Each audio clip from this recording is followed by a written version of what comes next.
that doesn't work. Boy, boy, girl, that doesn't work. So pathways 1, 2, 3 don't have at least 2 girls. Okay, let's see if the first child is a girl, and then girl, and then girl.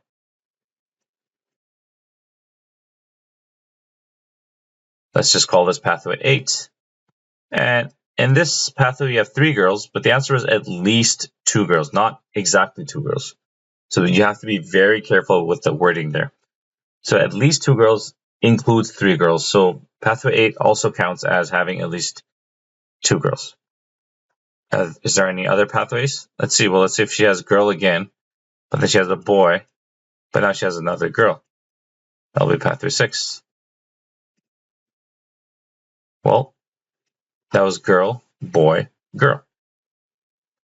That's also at least 2 girls. And the other options are girl, boy, boy. Obviously, that doesn't work. What about girl, girl, boy?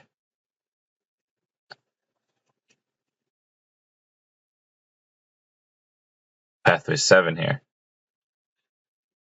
Well, yeah, she's got 2 girls, and then the last one is a boy.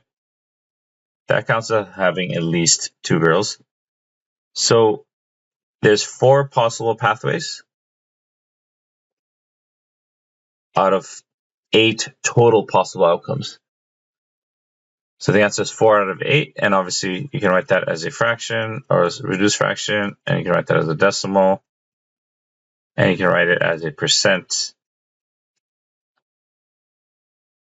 So the probability, if she has 3 kids, the chances of at least 2 of them being girls is 50%, 50-50. And that's how you use a tree diagram to do, to figure out compound events.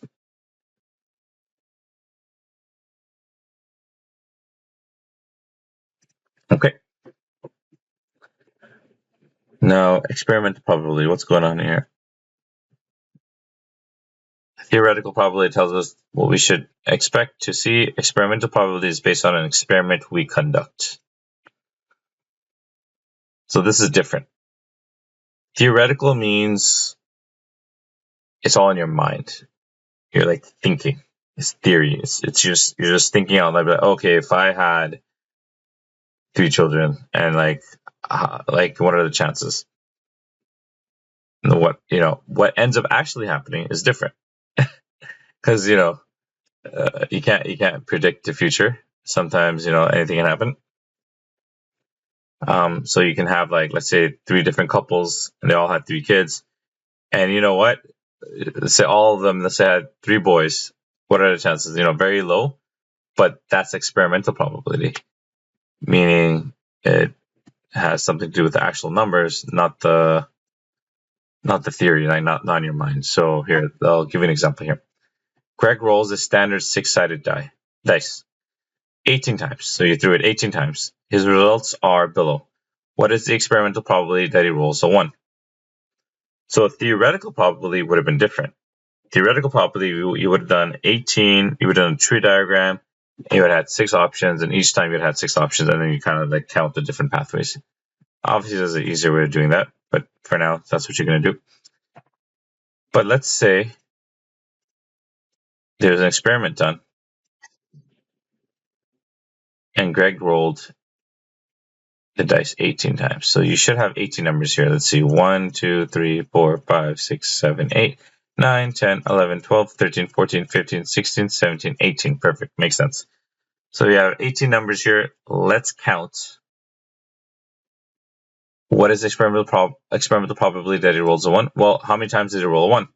Do you see 1 anywhere? Well, yeah, I see a 1 here, and I see a 1 here. So you roll a 1 2 times out of a total possible of 18 times he could have rolled a 1. It's possible that all of them could have been 1, right? 1, 1, 1, 1, 1, 1, 1, 1, 1, 1, 1. And if that was the case, I'd probably suspect Greg of cheating, because what are the chances of him getting 1 every single time? He probably has like a loaded die, or like, it's not standard. It's probably, he's cheating somehow. He knows how to use magic. But in real world, you're going to get different numbers. So 2 out of 18, or if you're extremely lucky, it's like some crazy luck that you can't roll anything but like a 1 or your curse or something. Anyways, so the answer here is 2 over 18. And once again, obviously 2 over 18, you can just rewrite that as a decimal or as a lower fraction or as a percent. There you go. So that's experimental probability. You're not actually calculating the probability in your head. You're just using the numbers given from a data set. So you're given these numbers. So another example here. We got flip a coin 10 times to determine the experimental probability of getting tails. How does this compare to the theoretical probability? So this is an experiment they want you to do. So at home, I'm sure you can get like a coin from your mom or dad, or you might have one change. It could be a penny or a nickel or a loonie or a dime or a quarter, whatever. It doesn't matter. It's a coin. Just, mark, know which one's heads, which one's tails. And then flip it. How many times did I say? 10 times. So, and then write it down each time what you got. Did you get heads or tails? So if I get let's say if I flip a coin, boom, let's say I get heads the first time.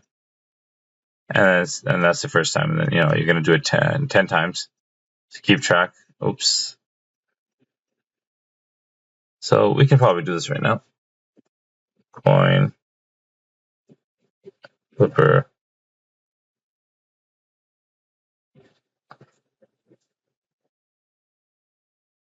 All right, so we got tails. This is the coin flipper. First time we did it, we got tails. T for tails. Obviously, we're going to have 4, 5, 6, 7, 8, 9, 10.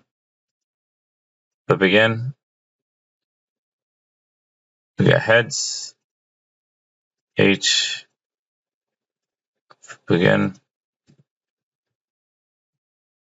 Tails. Oh, hey, baby.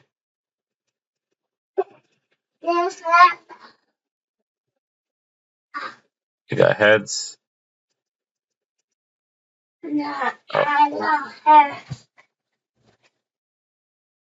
Oh. Flip again.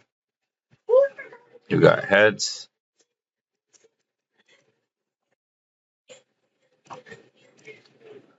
Flip again. You got tails. Flip again.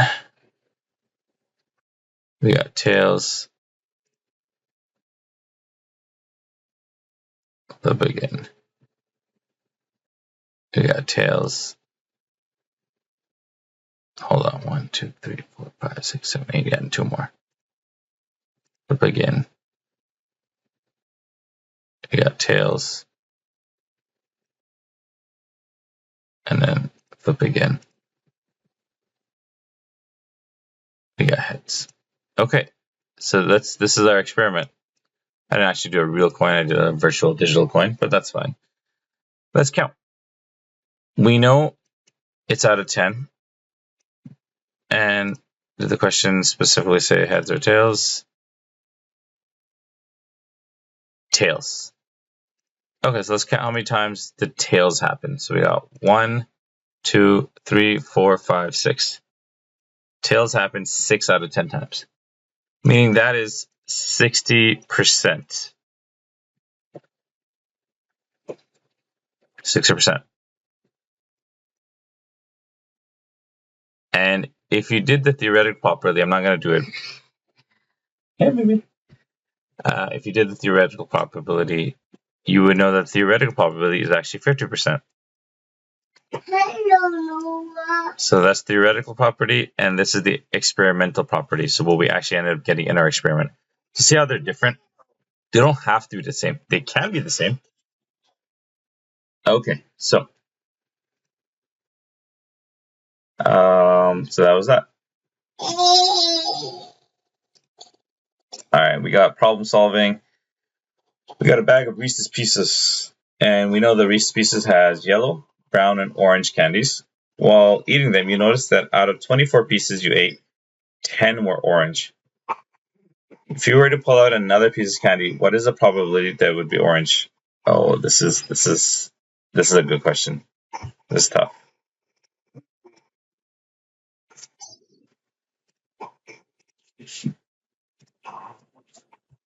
Okay. So we know there's 24 in total, right? Okay. So there's 24 pieces. Oh, no, sorry. Out of the 24 pieces, you ate 10 were orange. So 10 were orange, and you ate total 24. So if you were to pull out another piece of candy, what is the probability it would be orange? Well, according to like what's been happening in this experiment of ours that you're eating, well, we know that 10 were orange, and the total that you ate were 24. So you would do 10 over 24.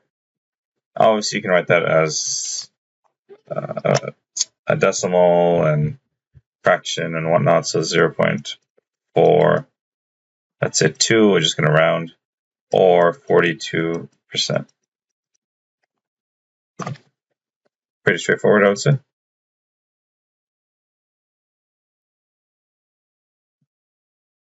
But in this case,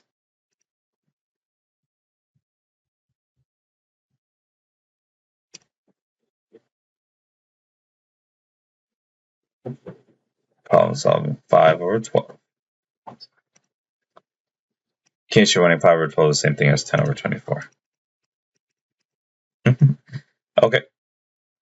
What about the next question?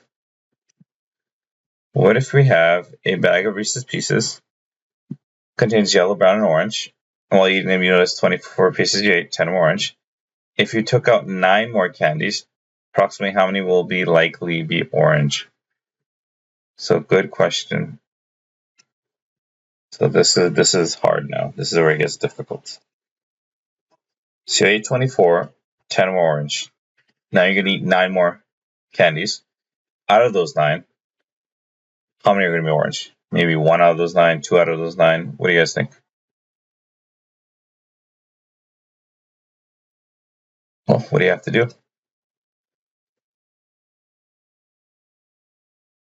It's a little bit more difficult. But you have to make kind of like an equation. And how do you make that equation? Easy. You take the probability that you got from the first question, which is 10 out of 24. That's the initial starting point. Because we know that that's how likely the next piece is going to be orange. That's the percentage, 42% roughly. But we're going to keep it in fraction form because we have the fraction. It's always good to keep it fraction form. Then we know we're going to take out 9 more candies. So all you have to do